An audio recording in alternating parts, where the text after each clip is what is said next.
think of learning information as being given advice. Think of it that way. So all the rules we talk about with advice come into play.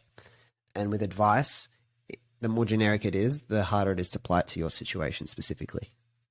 That's why the message to everyone about what do you do with your life is find your passion. And then everyone tears that to pieces. Because like, there's a million angles where that's a terrible thing to say. There's a million angles where that's a great thing to say. Because it's for everyone. When it's like, what should Luke Smith do with his life? Then we can kind of really get into something specific, actionable, clear. How do you start a podcast, right? How do you start a podcast? Well, that depends, right? How do I answer that? Well, it depends. Is it a guest? Is it just a co-host and host on mic, they call it, with no guests? Is it solo, like this started as, and then you've come on? Is the goal to, go to, is it like this is only going to be sustainable and worthwhile if it flies? Is it for a specific business purpose, or is it a hobby? Because if it's for a business purpose, then how to start a podcast, we'll need to factor in like a pretty, like probably a strong like growth plan and purpose and branding and all that. If it's, two 18-year-olds just talking about gossip and stuff, how to start a podcast is like a very different kind of conversation. You've got a million use cases, right? If not more.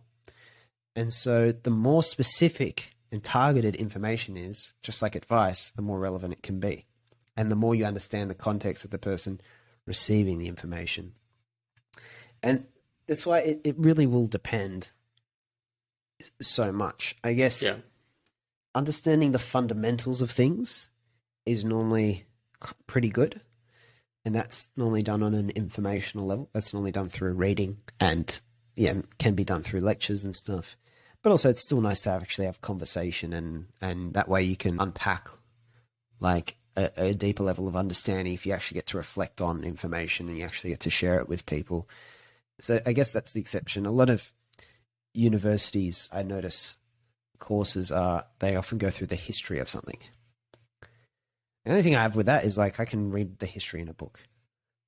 Like, am I going to come 1 week at a time, sit here for a couple of hours, get tested on it, which is boring, pay so much in fees to learn the history I could read in a book?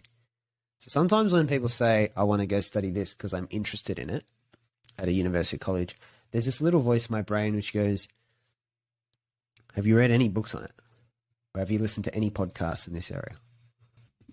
Right? If that's the real draw card to going, there's so much, right? It's like information already interest is available. a good reason. Obviously, I'm like interest mapping, right? Yeah, interest is a good reason to don't study something you're not interested in. Obvious, study things you are. But if it's about exploring the interest, can you just like, there's a couple of steps you can take on that first.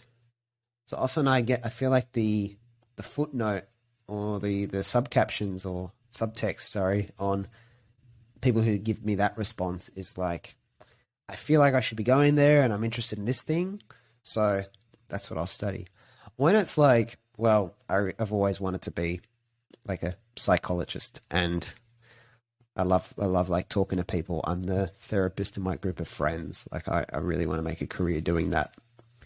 Then it's like, probably start off with the psychology degree, see how you go. Because, look, you'll need the qualification.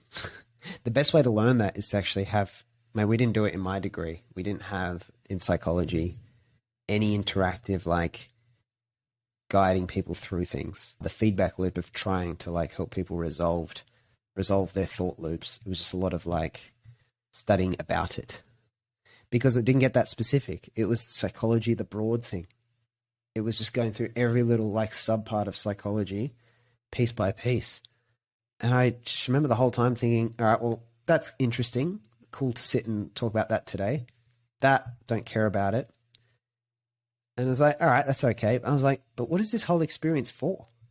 It's just crazy. So because it was trying to like just give that broad spectrum of like, you got social psychology, abnormal psychology, developmental psychology, perception, you got all these different areas that they just traversed all of them.